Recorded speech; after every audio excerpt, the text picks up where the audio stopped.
എല്ലാ ഫൈബ്രോയിഡിനും ചികിത്സ എന്ന് പറയുന്നത് സർജറിയാണോ? അതോ വേറെ എന്തെങ്കിലും ചികിത്സാ രീതികൾ ഇപ്പോഴുണ്ടോ? ഫൈബ്രോയിഡിൻ്റെ ചികിത്സ ഒരിക്കലും പ്രൈമർലി സർജിക്കൽ അല്ല. നമുക്ക് ഫൈബ്രോയിഡിൻ്റെ ചികിത്സ ചെയ്യണോ വേണ്ടയോ എന്ന് ഡിസൈഡ് ചെയ്യുന്നതിന് മുമ്പ് നമ്മുടെ രണ്ട് ഫാക്ടേഴ്സാണ്. ഒന്ന് അതിൻ്റെ സൈസ്, രണ്ട് അത് കോസ് ചെയ്യുന്ന സിംറ്റംസ്.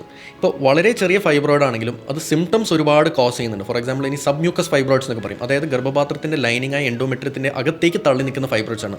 അത് ഈവൻ 1 or 2 സെൻറ്റിമീറ്റർ ഫൈബ്രോയിഡ് തന്നെ മതി ഒരുപാട് ഹെവി മെൻസ്ട്രൽ ബ്ലീഡിംഗ് ഉണ്ടാക്കും. അപ്പോൾ അങ്ങനത്തെ ഫൈബ്രോയിഡ് നമുക്ക് ഇഗ്നോർ ചെയ്യാൻ പറ്റില്ല, നമുക്ക് ട്രീറ്റ് ചെയ്യണം. പക്ഷേ ഫൈബ്രോയിഡിൻ്റെ സൈസ് മേ ബി ഒരു 3 to 4 സെൻറ്റിമീറ്റർ അല്ലെങ്കിൽ ഒരു 5 സെൻറ്റിമീറ്റർ റേഞ്ച് ഒക്കെ ആണെങ്കിൽ സിംറ്റമാറ്റിക് അല്ല എന്നുണ്ടെങ്കിൽ നമുക്ക് ഇനീഷ്യലി മെഡിക്കൽ ട്രീറ്റ്മെൻറ്റോ ഇല്ലെങ്കിൽ വേറെ നോൺ സർജിക്കൽ ട്രീറ്റ്മെൻറ്റിലൂടെ അതിനെ കൺട്രോൾ ചെയ്യാൻ നോക്കാം. ബട്ട് ഒരുപാട് വലിയ ഫൈബ്രോയിഡ്സ്, ഫോർ എക്സാമ്പിൾ 10 സെൻറ്റിമീറ്റർ അങ്ങനെ വരുന്ന ഫൈബ്രോയിഡ്സ് ഈവൻ ദോ ഒരു സിംറ്റംസ് ഇല്ലെങ്കിലും ഡെഫിനറ്റ് ആയിട്ട് അതിനെ സർജിക്കലി ട്രീറ്റ് ചെയ്ത് റിമൂവ് ചെയ്യേണ്ടി വരും. ഇപ്പോൾ മെഡിസിനും സർജറിയും തമ്മിൽ ഒരുപാട് ട്രീറ്റ്മെൻറ്റ് ഓപ്ഷൻസ് ഇപ്പോൾ വരുന്നുണ്ട്. ഇപ്പോൾ microwave thermal ablation, uterine artery embolisation ഇല്ലെങ്കിൽ മിറേന, അങ്ങനത്തെ പോലത്തെ കുറേ നോൺ സർജിക്കൽ ട്രീറ്റ്മെൻറ്റ് നമുക്ക് ട്രൈ ചെയ്യാവുന്നതാണ്.